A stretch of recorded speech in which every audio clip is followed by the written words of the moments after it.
Mesdames et messieurs, bonsoir et bienvenue dans cette nouvelle édition de l'information. C'est un réel plaisir de vous retrouver. Installez-vous confortablement, les titres, les voici.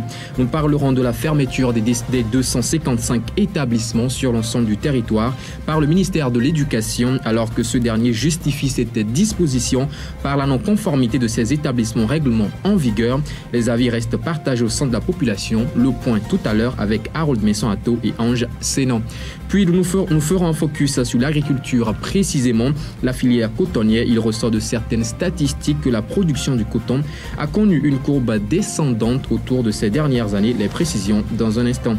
Actualité au-delà de nos frontières, Khartoum a de nouveau été la cible ce lundi de tirs d'artillerie lourde des paramilitaires et de l'armée assaillie. Cette dernière réclame une nouvelle fois le renfort des civils dans une guerre sans issue qui dure déjà près de 3 mois.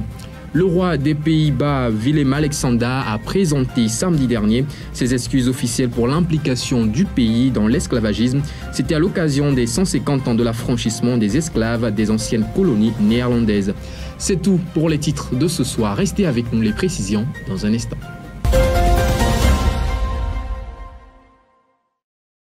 Mais avant tout, devenant membre de l'Union africaine des télécommunications, le Togo se positionne dorénavant comme un acteur clé dans le domaine de la télécommunication en Afrique, un changement de statut qui offre plusieurs avantages au pays. Les précisions de Promise Pomébé avec la voix de Félicité Chaple.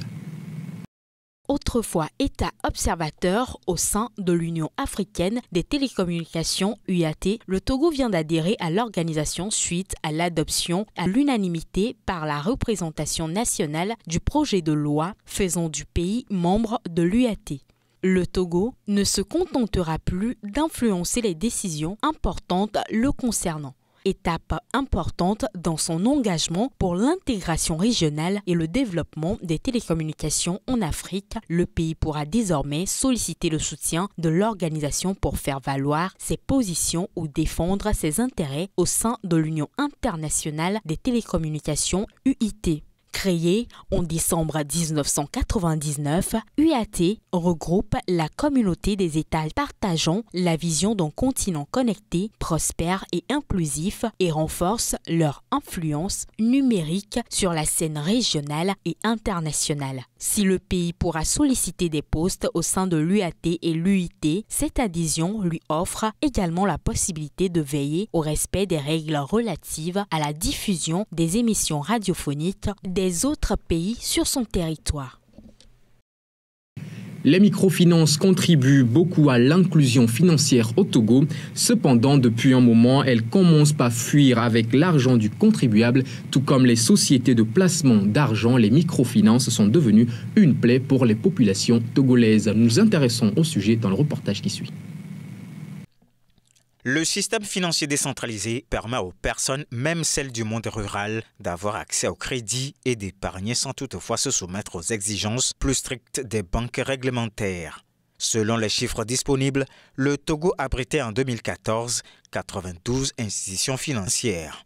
Mais depuis quelques années, les microfinances ont commencé par prouver aux contribuables qu'ils avaient tort de leur faire confiance. La série la plus retentissante fut celle de Investir dans l'humain, IDH, qui avait fermé ses portes en emportant des millions de contribuables. Par la suite, l'histoire s'est répétée avec d'autres microfinances. La dernière en date est celle de l'Action régionale pour le développement intégré ARDI dans la zone d'Adi de Gomé. L'institution financière a fui avec des millions de souscripteurs à ses services. Les causes de ces fermetures sont entre autres la mauvaise gestion conduisant à la faillite ou l'accaparement des capitaux par l'un des dirigeants pour se livrer à l'aventure en Europe, en Asie ou en Amérique. Si ces microfinances agréées ne sont pas toutes fiables, que fait le ministère des Finances pour garantir le remboursement des contribuables, même après fermeture? Le ministère de l'Économie et des Finances doit repenser le domaine des systèmes financiers décentralisés pour rendre la population moins malheureuse en les sortant des griffes des microfinances arnaqueuses. On en parlait dans les titres. Le ministère des enseignements primaires, secondaires, techniques et de l'artisanat a fait fermer 255 établissements scolaires dans le cadre d'une mission de mise à jour de la situation des établissements scolaires laïcs et confessionnels. Nous étions sur le terrain aujourd'hui pour recueillir les avis de la population sur cette décision. Les précisions dans ce reportage avec les commentaires de Messon Harold Atto et les images de Ange Sénat. Suite à la décision du ministère des enseignements primaires, secondaires, techniques et de l'artisanat, 255 établissements du préscolaire au lycée ont été fermés. Face à la situation, qui a pourtant été justifiée par les autorités, de nombreux avis s'expriment au sein de la population. La situation au Togo maintenant, c'est très calamiteux. Et maintenant, on envoie encore les gens dans un niveau où le chômage aussi va augmenter. C'est ce que moi, je déplore beaucoup. J'aurais souhaité que l'État fasse un effort d'accompagner ces établissements-là. C'est un peu sévère du côté de l'État puisque ce sont des citoyens togolais, ils ont besoin aussi de l'éducation. Ils ont aussi leurs droits malgré qu'ils ne répondent pas aux critères que le ministère a formulés. Et on devait les accompagner, leur donner un peu de temps afin qu'ils arrivent à rentrer dans les normes et permettre aussi à ces enfants togolais qui sont là-bas d'accéder à une meilleure éducation. C'est un peu exagéré cette prise de décision. Fermer jusqu'à 255 établissements va forcément impacter l'éducation de nos enfants et de surcroît la survie de tous ces enseignants qui se retrouvent désormais au chômage. Et parce que certains ne pourront pas être conducteurs de taxi-moto, ils se réfugieront dans la délinquance. Puisse Kokoroko trouver une autre alternative. Qu'adviendra-t-il des professeurs et des élèves dont les établissements ont été fermés? N'y a-t-il vraiment pas une autre issue pour permettre à chacun de reprendre le cours normal de sa vie? Nous les en supplions. Parmi ces avis, une part de la population reste en accord avec la décision du ministère. De l'éducation, nous en venons à l'agriculture. Malgré les efforts des autorités togolaises pour voir la production du coton regagner sa notoriété avec l'arrivée du géant singapourien, malheureusement, la production enregistre une baisse significative. Les statistiques, les détails sur cette situation dans ce reportage signé Elodie Yenchabri. La culture de l'or blanc fait face à de nombreux défis. Malgré les efforts des autorités togolaises de voir la production du coton regagner de la notoriété avec l'arrivée du géant singapourien, la production ne décolle pas. Au contraire, l'on enregistre une chute significative.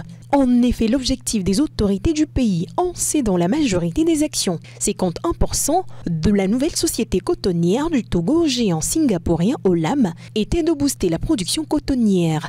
Malheureusement, 3 années de 2019 à 2022 après, la production ne fait que baisser, soit 40% par rapport à la production d'avant l'arrivée du géant singapourien. Ceci nonobstant les efforts des autorités avec la baisse des prix des intrants et la hausse des prix du kilogramme de coton grain. Une situation qui inquiète aussi bien les producteurs que la Fédération des producteurs de coton au Togo. Par ailleurs, plusieurs raisons sont pointées du doigt accusateur par les acteurs pour justifier cette situation. Si du côté des agents de la CNCT et des producteurs l'on parle de problèmes managériels, les premiers responsables de la société quant à eux évoquent les problèmes climatiques avec une mauvaise pluviométrie et l'apparition de nouveaux ravageurs. Parlons toujours d'efforts malgré ceux des dirigeants africains. La ZLECA fait enlisser quelque part entre ces phases de négociation et de mise en œuvre. À plusieurs reprises, les conférences de l'Union africaine se sont félicitées du quasi-parachèvement de cette ambition. Pourtant, sa mise en œuvre effective n'a pas vraiment encore progressé. Le point avec Bernard Canvi.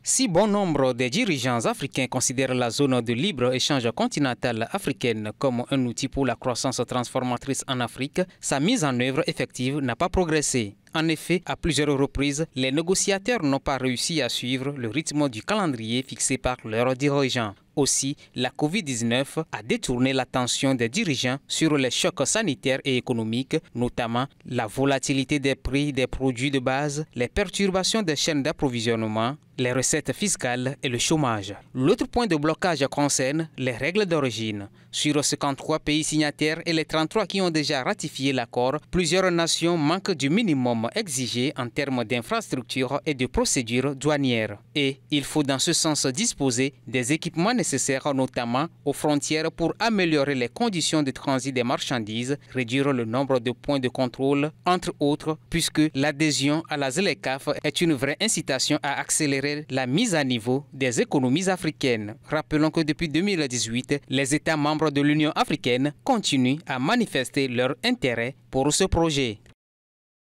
Hors du Togo au Kenya, l'interdiction sur l'exploitation forestière prise depuis près de 6 ans maintenant a été levée par William Ruto, le président du pays. Si cette disposition vise à limiter le taux de chômage et à booster certains secteurs économiques selon le président, elle inquiète par contre certains acteurs qui s'activent dans le domaine de la protection de l'environnement. En dépit des inquiétudes manifestées par les associations écologistes, le président kényan William Ruto a annoncé dimanche la levée de l'interdiction sur l'exploitation forestière qui datait de près de 6 ans.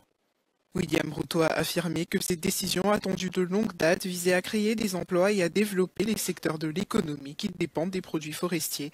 Selon les statistiques du gouvernement, l'exploitation forestière a contribué en 2022 à 1,6% du PIB du Kenya, où les forêts recouvraient 8,8% du territoire. Cette décision vient après l'annonce d'une hausse des taxes sur le carburant, mais également après la hausse polémique des salaires de plusieurs hauts fonctionnaires, dont le président de la République, mais surtout à quelques mois de l'African Climate Action Summit en septembre. William Ruto, qui s'est positionné à l'avant-garde des efforts africains pour lutter contre le changement climatique, a assuré que le gouvernement maintenait son objectif de planter 15 milliards d'arbres au cours des 10 prochaines années. Greenpeace Afrique avertit toutefois contre les conséquences environnementales catastrophiques de cette levée. On vous en parlait dans les titres. L'armée soudanaise veut coûte que coûte impliquer les civils dans les affrontements à Khartoum, alors que ceux-ci ont repris ce lundi dans la capitale avec des tirs d'artillerie lourde des paramilitaires et de l'armée. Les hommes de Al-Bourhan ont appelé des civils à prendre les armes. Les précisions.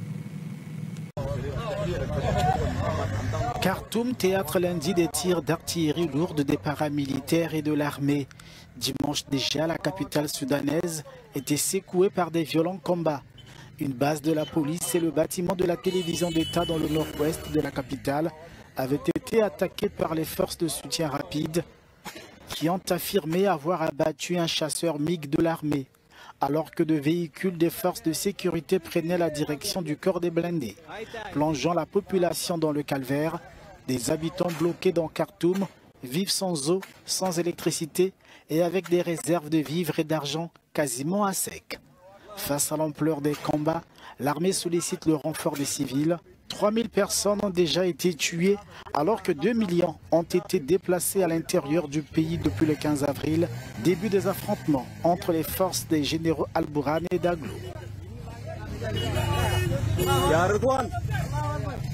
Puis aux Pays-Bas, à l'occasion des 150 ans de l'affranchissement des esclaves des anciennes colonies néerlandaises, Willem-Alexander, le roi des Pays-Bas, s'est ouvertement déclaré touché par le traitement infligé aux esclaves. Il a officiellement présenté des excuses pour l'implication de son pays dans l'esclavagisme. Retour sur son discours.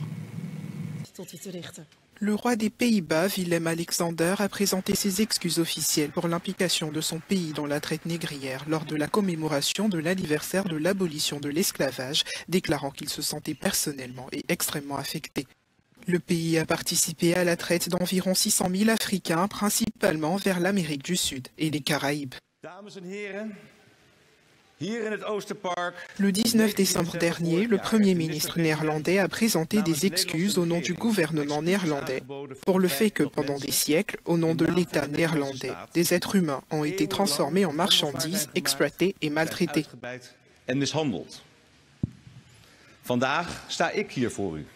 Aujourd'hui, je me tiens devant vous.